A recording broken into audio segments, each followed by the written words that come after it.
Hello guys. तो हम study कर रहे थे अपना chapter transport in plants. Okay, तो पार्ट वन में हमने क्या देखा था, डिफरेंट मेथड ऑफ ट्रांसपोर्ट देखे थे, जिसमें हमने पढ़ा था diffusion, facilitated diffusion and active transport. और फिर लास्ट में हमने देखा था उसका comparison. And this is our part two. इसमें हम देखेंगे प्लांट वाटर रिलेशन, और उसके अंदर हम पढ़ेंगे क्या, वाटर पोटेंशियल के बारे में, ओके, ऑस्मोसिस के बारे में एंड प्लाज्मोलाइसिस वगैरह के बारे में। तो स्टार्ट करते हैं आज के फर्स्ट टॉपिक से। यहाँ पे देखो दे रखा है प्लांट वाटर रिलेशन। अब प्लांट और वाटर का क्या रिलेशन है, मतलब वाटर प्लांट के लिए कैसे एसेंशियल है, तो यहाँ पे उसका बेसिक दे रखा है, उसके बारे में हम यहाँ पे स्टडी करते हैं। ठीक है, तो सबसे पहले कह रहा है कि वाटर जो है प्लांट की बहुत सारी फिजियोलॉजिकल एक्टिविटीज़ के लिए एसेंशियल है और बहुत इंपॉर्टेंट रोल प्ले करता है लिविंग ऑर्गेनिज्म के अंदर, यानी कि प्लांट की बात हो रही है यहाँ पे। ठीक है, क्या करता है ये, प्रोवाइड करता है मीडियम जिसके अंदर बहुत सारे सब्सटेंसेस जो हैं वो डिजॉल्व कर जाते हैं। ठीक है, फिर आगे यहाँ पे ये कह रहे हैं क्या कि जो प्रोटोप्लाज्म होता है सेल का, वो भी क्या है, नथिंग बट वाटर, जिसके अंदर डिफरेंट मॉलिक्यूल्स जो हैं वो डिजॉल्व होते हैं। ठीक है, और बहुत सारे पार्टिकल सस्पेंडेड होते हैं। ठीक है, तो बस यही फंक्शन नहीं है इसका, सिर्फ फंक्शन मीडियम प्रोवाइड करना नहीं है, और क्या क्या फंक्शन होते हैं। तो वाटर जो है ये अपना हेल्प करता है किसके अंदर, इन ट्रांसपोर्ट ऑफ मिनरल्स। ठीक है, मिनरल्स हो गया एंड अदर सॉल्यूट्स। जैसे कि आपने जाइलम में देखा था, हमने ऊपर पढ़ा था कि जाइलम जो है वो वाटर और मिनरल्स का ट्रांसपोर्ट करता है। ठीक है, तो मिनरल्स जो है बेसिकली वो वाटर के कंसंट्रेशन ग्रेडियंट के हेल्प से ही ट्रांसपोर्ट होते हैं। ऑर्गेनिक सॉल्यूट, ठीक है, ये हमने पढ़ा था किसके अंदर होता है ट्रांसपोर्ट, इसका फ्लोएम के अंदर। तो फ्लोएम का जब हम नीचे पढ़ेंगे ट्रांसपोर्टेशन जो होता है फूड का या ऑर्गेनिक सॉल्यूट्स का, तो उसके अंदर भी वाटर का रिक्वायरमेंट होता है। तो हम कह सकते हैं वाटर जो है अपना ये ट्रांसपोर्टेशन में भी हेल्प करता है। ठीक है, साथ ही साथ मिनरल्स को एब्जॉर्ब करने में, अभी हम नीचे पढ़ेंगे अपटेक ऑफ मिनरल्स कैसे होता है रूट के अंदर, तो उसके अंदर भी वाटर का एक इम्पॉर्टेंट रोल होता है।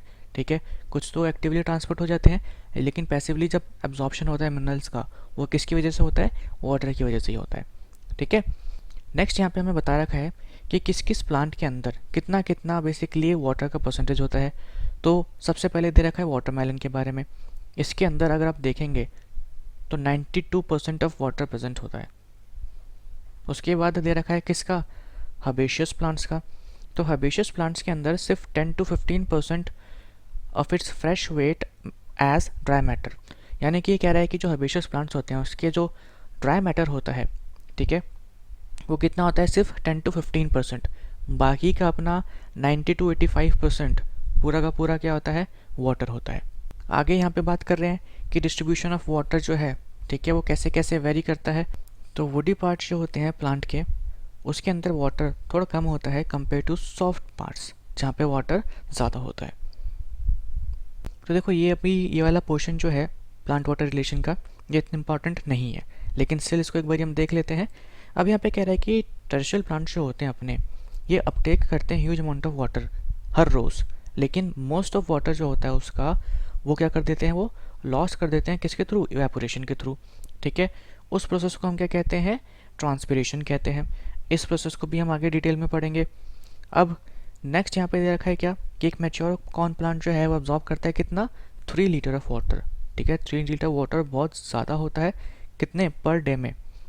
जबकि एक मस्टर्ड प्लांट जो है वो अब्जॉर्ब करता है water equal to its own weight, किसके अंदर, सिर्फ 5 घंटे के अंदर। यानी कि जितना उसका वेट है उतना ही अमाउंट ऑफ वाटर वो 5 घंटे के अंदर एब्जॉर्ब कर लेता है।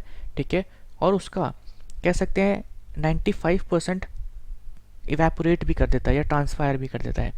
बाकी का जो होता है थोड़ा बहुत 3-4% वो यूज़ हो जाता है किसके अंदर, फोटोसिंथेसिस में, जहाँ पे फोटोलाइसिस ऑफ वाटर वाला प्रोसेस होता है।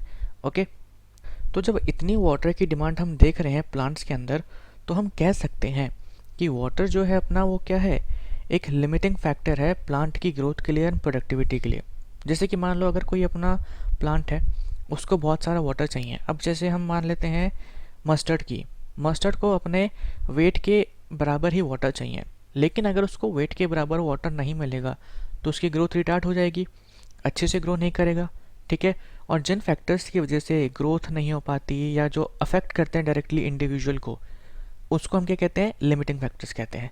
ठीक है, तो वाटर अपना क्या है, एक लिमिटिंग फैक्टर है, क्योंकि इसका रिक्वायरमेंट बाय प्लांट बहुत ज़्यादा होता है, थोड़ी सी भी कमी आएगी तो अल्टीमेटली प्लांट को ये डायरेक्टली इफेक्ट करेगा, ठीक है, उसकी ग्रोथ और प्रोडक्टिविटी कम कर देगा।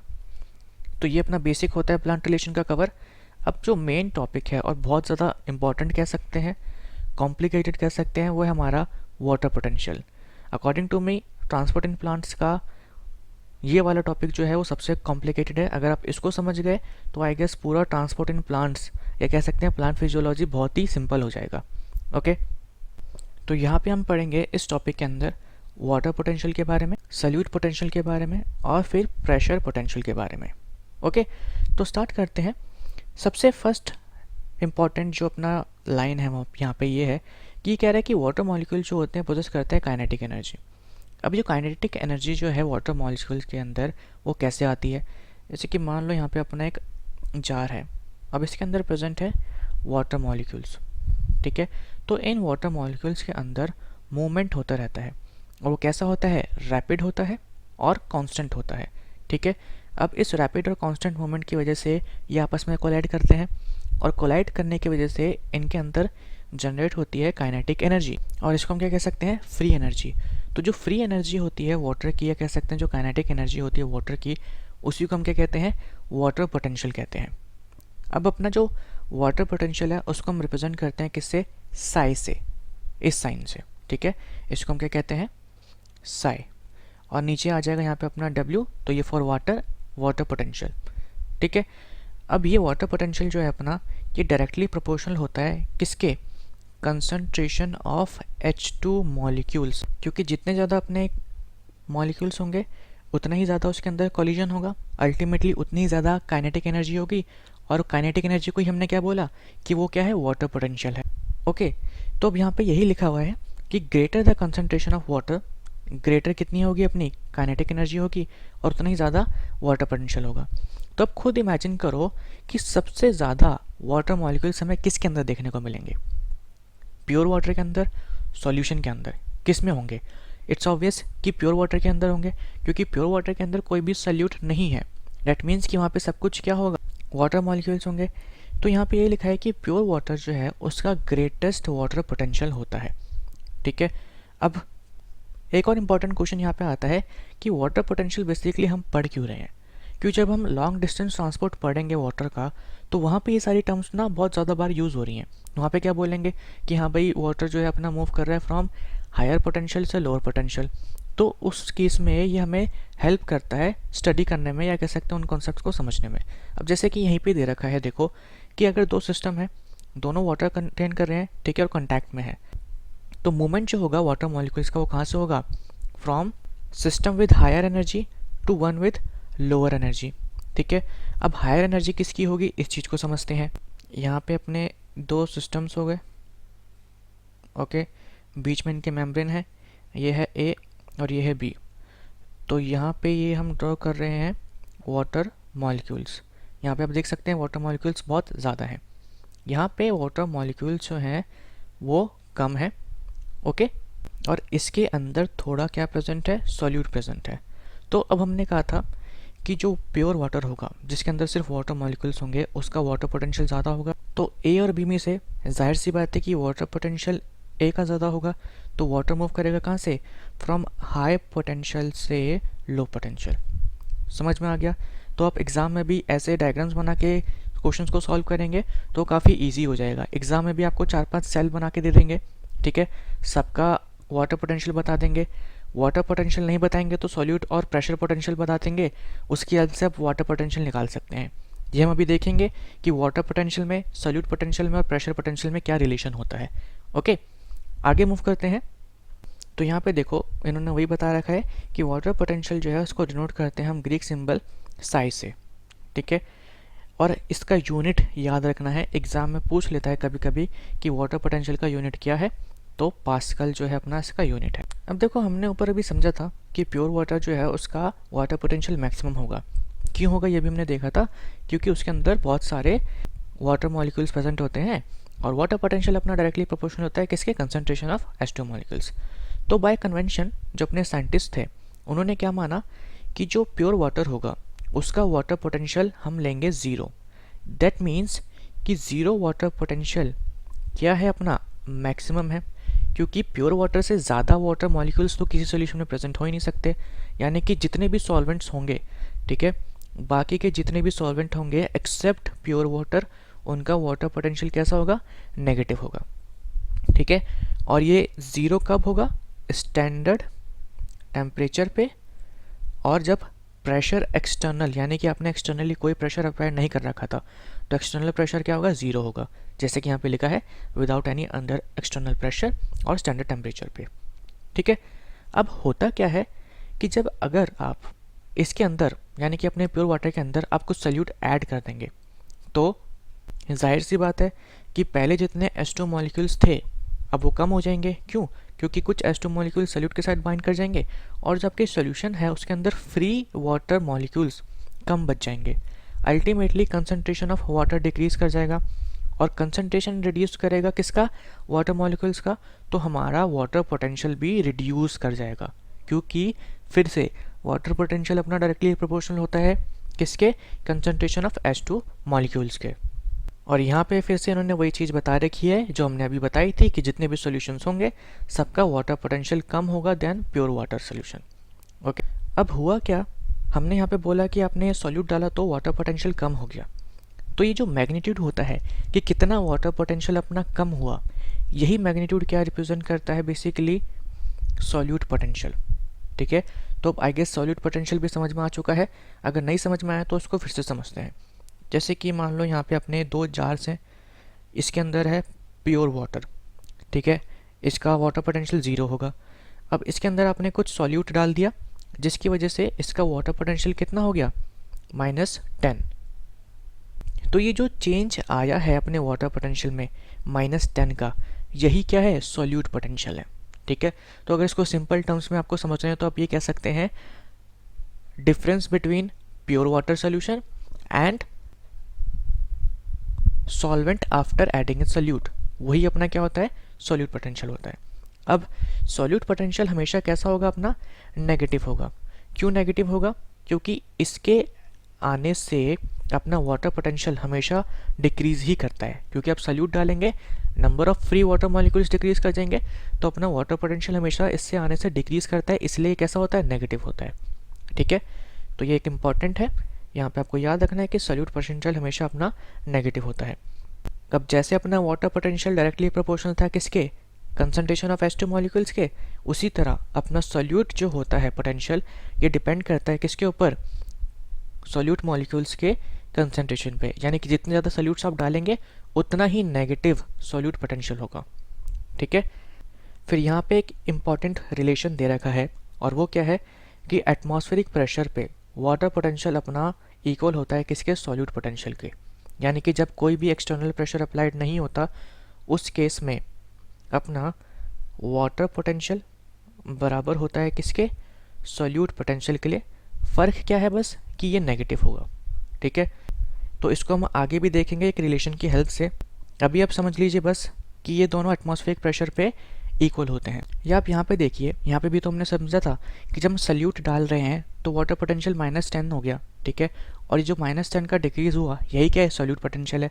तो बेसिकली अपने दोनों इक्वल ही होते हैं जब हम कोई भी एक्सटर्नल प्रेशर अप्लाई नहीं करते, लेकिन इसको आगे हम एक रिलेशन से भी स्टडी करेंगे, वो क्या रिलेशन है उसको हम देखेंगे अभी। ओके, आगे मूव करते हैं। यहाँ पे कह रहा है कि if a pressure greater than atmospheric pressure हम अप्लाई करते हैं किसके ऊपर, प्योर वाटर पे या सोल्यूशन पे, तो उसका वाटर पोटेंशियल इंक्रीज़ करता है, ठीक है। तो ये क्या कह रहा है, इसको डायग्राम की हेल्प से समझो। मान लो ये एक अपना जार है, इसके अंदर कुछ वाटर मॉलिक्यूल्स हैं, अभी इसके ऊपर कुछ भी प्रेशर वगैरह नहीं है, ठीक है, वॉल्यूम यहाँ तक है, अपने मॉलिक्यूल्स जो हैं वो फ्रीली घूम रहे हैं। अब क्या होगा, आपने इसके ऊपर प्रेशर अप्लाई कर दिया with the help of piston, तो वॉल्यूम जो है वो थोड़ा सा इसका कॉम्पैक्ट हो जाएगा, वाटर मॉलिक्यूल्स हैं वो सारे पास पास आ जाएंगे। अब ये पास पास आ जाएंगे तो इनमें कोलिजन ज़्यादा होगा, और कोलिजन ज़्यादा होगा तो अल्टीमेटली काइनेटिक एनर्जी भी इंक्रीज़ कर जाएगी, ठीक है। तो ये जो एक्सटर्नल प्रेशर आप अप्लाई कर रहे हैं जिसकी वजह से वाटर पोटेंशियल इंक्रीज़ कर रहा है, इसी को हम क्या कहते हैं, प्रेशर पोटेंशियल कहते हैं, ठीक है। और वाटर पोटेंशियल जो होता है अपना, ये सम होता है किसका, solute potential plus pressure potential. तो देखो अब इसको हम फिर से समझते हैं डायग्राम की हेल्प से। मान लो यहाँ पे आपके 2 जार से, ओके। इसके अंदर ये हो गया अपना ए, ये हो गया बी। तो इसके अंदर सिर्फ क्या है, वाटर मॉलिक्यूल्स हैं। ये है अपना वाटर मॉलिक्यूल्स। अब वाटर मॉलिक्यूल्स हैं तो इसका वाटर पोटेंशियल कितना होगा, 0 होगा, और वी कैन से मैक्सिमम होगा। अब इसके अंदर आपने क्या डाल दिया, कुछ सॉल्यूट्स डाल दिए, तो अब यहाँ पे कुछ मॉलिक्यूल सॉल्यूट्स के आ गए और बाकी जो हैं वाटर पोटेंशियल है, मतलब वाटर के मॉलिक्यूल्स हैं। तो अब यहाँ पे वाटर पोटेंशियल क्या हो जाएगा, नेगेटिव हो जाएगा। मान लेते हैं कि वाटर पोटेंशियल अपना -5 हो गया, लेकिन आपने क्या करा, आपने इसी के ऊपर प्रेशर अप्लाई कर दिया।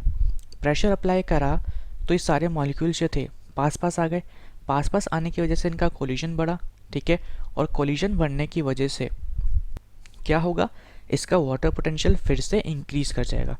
तो हमने यहाँ पे प्रेशर अप्लाई करा कितना, 5 ATM के आसपास ही, यानी कि अब फिर से देखो अपना वाटर पोटेंशियल कितना हो गया, 0 हो गया। अब हमने पीछे एक बात कही थी क्या, कि जब हम एक्सटर्नल प्रेशर अप्लाई नहीं करते तो अपना वाटर पोटेंशियल बराबर होता है किसके, सॉल्यूट पोटेंशियल के, ओके। तो अब जैसे मान लो आपने इसमें सॉल्यूट ऐड करा, तो हमने बोला था कि वाटर पोटेंशियल कितना हो गया, -5 हो गया। अब सॉल्यूट ऐड करने की वजह से जितना डिक्रीज होता है वाटर पोटेंशियल के अंदर, वही क्या कहते हैं, सॉल्यूट पोटेंशियल कहते हैं। दैट मीन्स कि अपना सॉल्यूट पोटेंशियल भी कितना हो जाएगा, -5 हो जाएगा।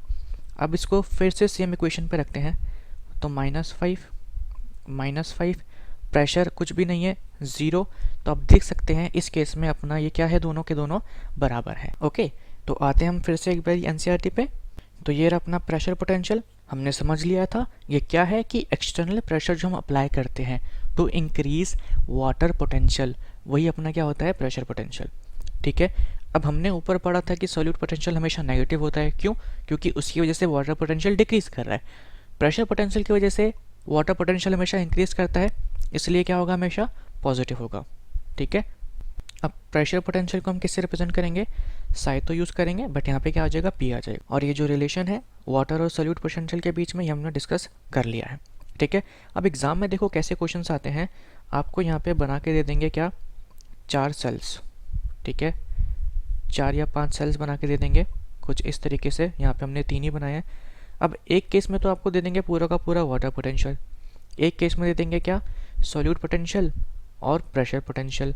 फिर से यहाँ पे क्या दे देंगे, सॉल्यूट पोटेंशियल और प्रेशर पोटेंशियल। और दूसरे वाले में यानी कि लास्ट सेल में फिर से दे देंगे आपको वाटर पोटेंशियल। तो यहाँ पे तो कुछ निकालने की ज़रूरत नहीं है, ठीक है। इन दोनों की हेल्प से आप क्या निकालेंगे, वाटर पोटेंशियल निकालेंगे। यहाँ पे भी वाटर पोटेंशियल निकालेंगे। फिर ये पूछेंगे कि वाटर का मूवमेंट कहाँ से कहाँ पे होगा, कौन से सेल से कौन से सेल में होगा। तो हमने ऊपर पढ़ा था कि हाई वाटर पोटेंशियल से मूवमेंट होता है कहाँ पे, लो वाटर पोटेंशियल पे, ओके। तो ऐसे क्वेश्चन आते हैं, सिंपल से क्वेश्चन है। आई गेस ये कॉन्सेप्ट बहुत अच्छे से समझ में आ चुका होगा। जो भी इंपॉर्टेंट चीज़ें हैं, जो भी क्वेश्चन इससे रिलेटेड आते हैं, वो बेसिकली ऐसे ही आते हैं। मेन जो उसका यूज़ है देखो वो कहाँ पे है, वो आगे है जब हम ट्रांसलोकेशन पढ़ेंगे, ठीक है। जाइलम के अंदर वाटर का कैसे ट्रांसपोर्ट होता है, उसके अंदर ऐसा का यूज़ है। वहाँ पर हम बहुत बड़ी टर्म्स यूज़ करते हैं, water potential, pressure potential, solute potential, तो वो सब आपको याद रखना है। नेक्स्ट टॉपिक हमारा इस वीडियो में है ऑस्मोसिस। अब देखो अपने प्लांट सेल जो होता है उसके पास प्रेजेंट होती है क्या, cell membrane and cell wall, ठीक है। अब अपने जो सेल वॉल होती है वो तो फ्रीली परमेबल होती है, यानी कि उसके थ्रू कोई भी वाटर मॉलिक्यूल या सब्सटेंसेस सेल के अंदर एंटर कर सकता है। लेकिन अपने जो सेल मेम्ब्रेन होता है वो कैसा होता है, सेलेक्टिवली परमेबल होता है, यानी कि कुछ ही टाइप ऑफ सब्सटेंसेस को अंदर आने देता है और कुछ टाइप को बाहर जाने देता है, ठीक है, ठीक है। दूसरी बात हमने पढ़ा है कि प्लांट सेल में हमेशा प्रेजेंट होता है क्या, एक लार्ज वैक्यूल, ओके, जो सराउंडेड होता है मेम्ब्रेन से। अब इस वैक्यूल की मेम्ब्रेन को हम क्या कहते हैं, टोनोप्लास्ट कहते हैं। और ये जो टोनोप्लास्ट होता है जस्ट लाइक सेल मेम्ब्रेन, ये भी सेमी परमेबल होता है, यानी कि कुछ सेलेक्टिव मॉलिक्यूल्स को ही पास करने देता है, ठीक है। इस वैक्यूल के अंदर प्रेजेंट होता है क्या, वैक्यूलर सैप, ओके। अब वैक्यूलर सैप जो होते हैं इसके अंदर प्रेजेंट होते हैं बहुत सारे सॉल्यूट्स, तो ये कंट्रीब्यूट करते हैं किसको, to solute potential of the cell. अब हमने क्या पढ़ा था सॉल्यूट पोटेंशियल में, कि magnitude of lowering of water potential by dissolution of solutes, solutes के प्रेजेंस होने की वजह से जो मैग्नीट्यूड लोअर होता है वाटर पोटेंशियल का, वही अपना क्या है, सॉल्यूट पोटेंशियल। तो इसके जो सॉल्यूट्स होते हैं वो ओवरऑल सेल का वाटर पोटेंशियल के लिए रिस्पॉन्सिबल होते हैं, क्योंकि सबसे ज़्यादा सॉल्यूट यहीं पे प्रेजेंट होता है। प्रोटोप्लाज्म जो है अपना, वहाँ पे वाटर प्रेजेंट ज़्यादा होता है, ठीक है, तो वो इतना सॉल्यूट पोटेंशियल में कंट्रीब्यूट नहीं करता। तो बस यहाँ पे ये बता रहे हैं कि वैक्यूलर सेप जो होता है अपना कंट्रीब्यूट करता है to solute potential of cell, ठीक है। और प्लांट सेल के अंदर कौन कौन, फिर से सेल मेम्ब्रेन और मेम्ब्रेन ऑफ वैक्यूल यानी कि टोनोप्लास्ट, ये डिटरमाइन करते हैं कि जो मूवमेंट होगा मॉलिक्यूल्स का वो सेल के अंदर होगा या सेल के बाहर होगा। ये बेसिक इन्फॉर्मेशन था, ठीक है, इसका इतना कुछ इंपॉर्टेंट यूज़ नहीं है। इंपॉर्टेंट क्या है, ऑस्मोसिस का डेफिनेशन, जो कि हमें नेक्स्ट लाइन में दे रखा है। ऑस्मोसिस क्या होता है, डिफ्यूजन किसका, वाटर मॉलिक्यूल्स का। अब आप सोच रहे होंगे कि डिफ्यूजन और ऑस्मोसिस में क्या डिफरेंस है। तो डिफ्यूजन के अंदर सेलेक्टिवली परमेबल मेम्ब्रेन नहीं होती, वहाँ पे सारे पार्टिकल्स मूव करते हैं। यहाँ पे बस क्या है, सेलेक्टिवली परमेबल मेम्ब्रेन। इसके थ्रू जब वाटर अपने मूव करते हैं तो उस कंडीशन को हम क्या कहते हैं, ऑस्मोसिस कहते हैं, ठीक है। अब ये भी किसके बेसिस पे होता है, कंसंट्रेशन ग्रेडियंट और प्रेशर ग्रेडियंट के बेसिस पे, यानी कि वाटर यहाँ पे भी मूव करता है from higher concentration gradient to lower concentration gradient. और यहाँ पे लिखा है chemical potential of water. Chemical potential basically क्या है, अपना वाटर पोटेंशियल की बात कर रहे हैं। तो यहाँ पे कह रहे हैं कि वाटर जो है अपना मूव करता है कहाँ से, फ्रॉम हायर वाटर पोटेंशियल, ठीक है, to lower water potential, lower water potential. अब जैसे इसको हम एक नीचे वाली फिगर में ही समझ लेते हैं। अब ये अपने ए और बी दो जार्स हैं जो सेपरेटेड है किससे, बाय सेमी परमेबल मेम्ब्रेन। अब यहाँ पे देखो सॉल्यूट मॉलिक्यूल्स जो हैं वो बहुत ज़्यादा कम है ए के अंदर, ठीक है, और यहाँ पे वाटर बहुत ज़्यादा है। हमने पढ़ा था कि वाटर जो पोटेंशियल होता है अपना डायरेक्टली प्रोपोर्शनल होता है किसके, concentration of H2O molecules. That means कि ए का वाटर पोटेंशियल ज़्यादा होगा, बी का वाटर पोटेंशियल कम होगा, तो वाटर जो है अपना मूव करेगा कहाँ से, यहाँ से यहाँ पे, ठीक है, सिंपल है, ये ऑस्मोसिस है। अब देखो आपको समझने की ज़रूरत नहीं पड़ी ना कि वाटर पोटेंशियल क्या था, इसलिए आपको कॉन्सेप्ट क्लियर होना चाहिए, ठीक है, और वाटर पोटेंशियल काफ़ी इंपॉर्टेंट कॉन्सेप्ट है। अब नेक्स्ट आगे मूव करते हैं। यहाँ पे कह रहा है कि you have made a potato osmometer. Potato osmometer क्या होता है, आपने एक एक्सपेरिमेंट परफॉर्म किया होगा, उसको समझते हैं हम कौन सा। देखो हम एक एक्सपेरिमेंट परफॉर्म करते हैं आई गेस 10th क्लास के अंदर, कि जिसमें आप पोटैटो के अंदर एक सेंट्रल कैविटी बना देते हैं, ठीक है, यहाँ पे ऐसे, और ये रहा अपना बीकर। इस पोटैटो को उस बीकर में प्लेस कर देते हैं। पोटैटो के अंदर यहाँ पे प्रेजेंट होता है सुक्रोज सॉल्यूशन, यहाँ पे हम डाल देते हैं सुक्रोज सॉल्यूशन, ठीक है, और यहाँ पे अपना प्रेजेंट होता है प्योर वाटर, और we can say distilled water. तो प्योर वाटर है, दैट मीन्स कि वाटर पोटेंशियल यहाँ पे ज़्यादा होगा, और सुक्रोज सॉल्यूशन है यानी कि यहाँ पे सॉल्यूट्स प्रेजेंट है, तो सॉल्यूट क्या करेंगे, वाटर पोटेंशियल कम कर देंगे, तो यहाँ पे वाटर पोटेंशियल कम होगा। तो हम रिजल्ट्स ऑब्जर्व करने के लिए क्या करते हैं, प्योर वाटर के अंदर थोड़ा सा कलर मिला देते हैं, ठीक है, तो यहाँ पे आप हल्का सा कलर मिला देंगे पिंक कलर का। तब आफ्टर सम टाइम हम क्या देखेंगे कि ये जो अंदर पोटैटो कैविटी है इसका भी कलर हो जाएगा चेंज, यानी कि ये भी किस कलर का हो जाएगा, पिंक कलर का हो जाएगा। और इससे क्या पता लगता है हमें कि अपना जो वाटर है वो यहाँ से मूव करा है कहाँ पे, पोटैटो कैविटी के अंदर, ठीक है।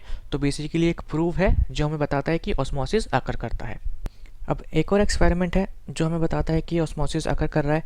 जैसे कि यहाँ पे आप देख सकते हैं ये एक बीकर है, इसके अंदर प्योर वाटर है, ठीक है, और ये फनल को इन्वर्ट करके रखा है, इसके अंदर सुक्रोज सॉल्यूशन है, और इन दोनों के बीच में सेमी परमेबल मेम्ब्रेन लगा रखा है। अब ये सेमी परमेबल मेम्ब्रेन आप किससे निकाल सकते हैं, जो एग का सेल होता है, ठीक है, मान लो आप कोई एग लो, उसका अंदर का सारा कंटेंट योग हो गया, एल्ब्यूमिन हो गया, सब एक होल के थ्रू निकाल दो, ठीक है, और उस एग के शेल को प्लेस कर दो आप डाइल्यूट हाइड्रोक्लोरिक एसिड में, तो कैल्शियम जो होगा धीरे धीरे करके वो डिसइंटीग्रेट कर जाएगा और आपको क्या मिलेगी, एक मेम्ब्रेन मिलेगी, वही अपना क्या होता है, सेमी परमेबल मेम्ब्रेन। तो अब हमें इतना तो पता लग गया है कि प्योर वाटर का वाटर पोटेंशियल मैक्सिमम होता है, तो यहाँ पे भी वाटर जो है अपना बाहर से मूव करेगा किसके अंदर, सुक्रोज सॉल्यूशन के अंदर, ठीक है। अब यहाँ पे एक दूसरा केस दे रखा है, वो क्या है कि ये लोग देखो यहाँ पे दे रखा है प्रेशर। अब ये क्या कर रहे हैं, प्रेशर अप्लाई कर रहे हैं इस सॉल्यूशन पे। अब हमने एक रिलेशन पढ़ा था, फिर से इसको याद करते हैं, क्या, water potential is equal to solute potential plus pressure potential, ठीक है।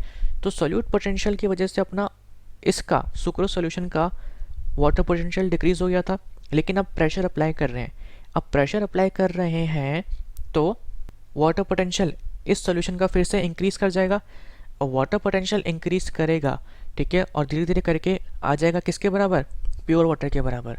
क्यों? क्योंकि यहाँ पे एक्सटर्नल प्रेशर अप्लाई करा है, तो फिर फर्दर मूवमेंट नहीं होगा वाटर का। ओके, तो ऑस्मोसिस के केस में इस प्रेशर पोटेंशियल को हम क्या कहते हैं, ऑस्मोटिक प्रेशर।